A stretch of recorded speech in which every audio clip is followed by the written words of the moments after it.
Le 12 juin à 17h21, heure de l'Est, le gouvernement américain a forcé Anthropic à débrancher Fable 5, son modèle le plus puissant, 3 jours seulement après son lancement public. Bienvenue sur Horizon.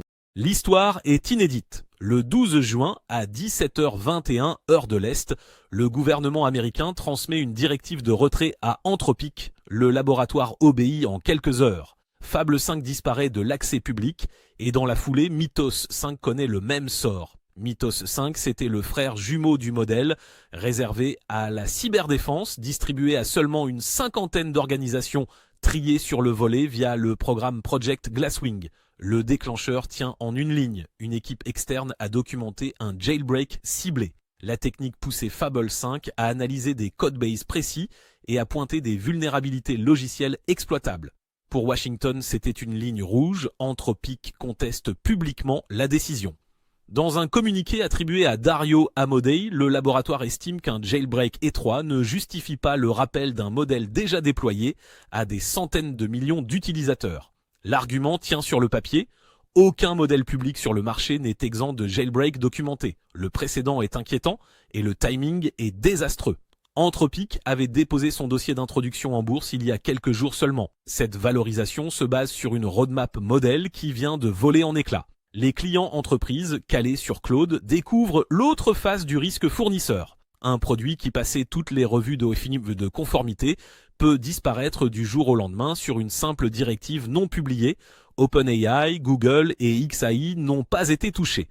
La supériorité technique de Fable 5 n'a servi à rien. Cette avance est devenue une cible. Mais pour mesurer l'ampleur du choc, il faut revenir 3 jours en arrière, le jour du lancement. Le 9 juin, Anthropic publie Fable 5 en grand public. Le modèle est présenté comme la version commerciale de Mythos, le système agentique que la société testait jusqu'ici en interne et auprès de chercheurs sélectionnés. Le passage du laboratoire à la commercialisation se fait sans étape intermédiaire. Le positionnement est explicite. Là où Mythos restait un objet de démonstration, Fable 5 est vendu comme un produit accessible, capable de transformer une instruction en livrable logiciel utilisable. Anthropic accompagne le lancement de 4 démonstrations concrètes. La première reconstruit Snake, le classique arcade. Le jeu sort d'un prompt unique et reste jouable tel quel. La deuxième démo, baptisée Strata, est un jeu d'exploration souterraine centré sur l'allumage de lanternes. La troisième, Duino, est inspirée de la poésie de Rainer Maria Rilke et propose des paysages nocturnes à explorer. Et la quatrième sort du registre du jeu, c'est une carte isochrone qui visualise les temps de trajet entre des localisations.